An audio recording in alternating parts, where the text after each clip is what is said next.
আমি প্রায় এই 7 বছরের মতো বাইক রাইড করতেছি। এই ক্লাস যখন 6-এ উঠছিলাম তার কিছুদিন পর থেকেই বাইক রাইড করা শুরু করছি। অ্যাকচুয়ালি যখন আমার বয়স ছিল, মানে 12 বছর বয়স হবে যেদিন, তার আগের দিন আমি আর আমার বাবা গেছিলাম মানে আমার বার্থডে কেকের অর্ডার দিতে, মানে বার্থডের আগের দিন। সো সেই দিন ওরকম বেকারি মানে এক সাইডে বাবা বাইক রাখছে, রেখে আমাকে বলছে ওখানে দাঁড়াতে। আর বাবা হচ্ছে বেকারির দোকানে গেছিল ওখানে কেকটা অর্ডার দিতে।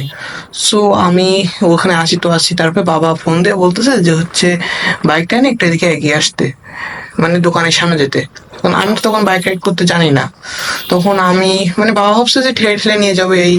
আর এমনি তো আমার জীবনে প্রথম ভালোবাসা হচ্ছে বাইক।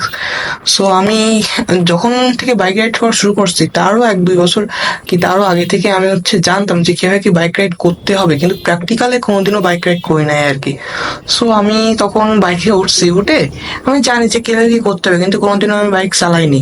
তো সেই অনুযায়ী বাইকটা ফার্স্টে নিউট্রাল করলাম, সেলফ স্টার্ট দিলাম, তারপর একটা গিয়ার দিয়ে যে চালাতে যাচ্ছি ফার্স্ট বন্ধ হয়ে গেল ফার্স্টে।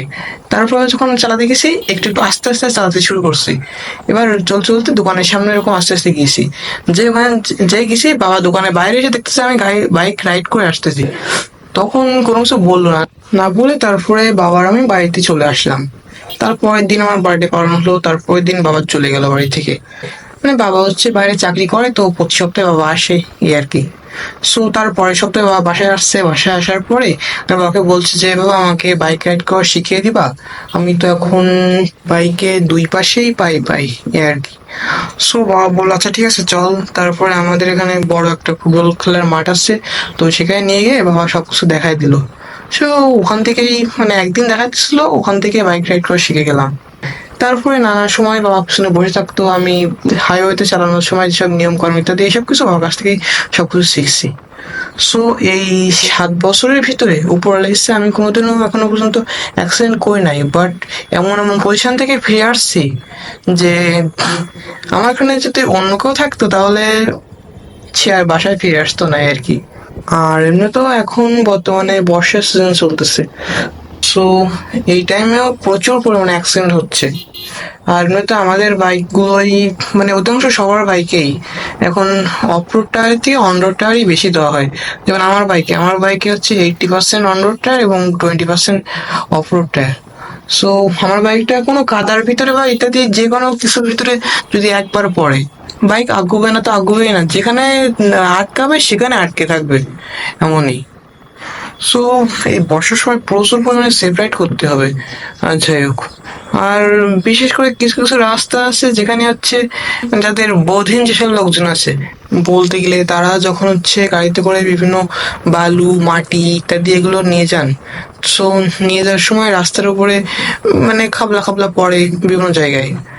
সো পরবর্তীতে তাদের তো আর সেটা পরিষ্কার করাও লাগে না বা দেখাও লাগে না, কিন্তু যারা বাইকার আছে বিশেষ করে তারা যখন ওই রাস্তা দিয়ে যায় তখন বাই চান্স 2 চাকার বাহন বাইক, এখন 2 চাকার ভিতরে কোন এক চাকার তলে মাটি বা বালু পড়লে স্কিড করবে বর্ষার সময়, তারপরে আর বাকিটা ইতিহাস। সো যাই হোক, বর্ষার সময় আর যাই হোক প্রচুর পরিমাণে সেফ রাইড করতে হবে এবং দেখে শুনে রাইড করতে হবে এই আর কি। আর দেখতেছি বাইক নিয়ে বসার সময় অনেকে রিলস তৈরি করতেছে, অনেক কমেও করতেছে। সো ভাইয়া, একটা লাইভের থেকে একটা ভিডিও তো ইম্পর্টেন্ট না, তাই না? সো রিলস তৈরি করতে হবে, কিন্তু অনেক সেপারেট করতে হবে এবং তার সাথে ভিডিও তৈরি করতে। সো আর এখন বর্তমানে আমাদের ফ্রেন্ড সার্কেলের ভিতরে যতজন বাইক রাইড করে তাদের ভিতরে মোটামুটি সবাই অ্যাক্সিডেন্ট করা ডান, কিন্তু উপরে লাইসে আমার এখন অ্যাক্সিডেন্ট হয়নি। সো বলতে গেলে পালাই এবার আমার অ্যাক্সিডেন্টের।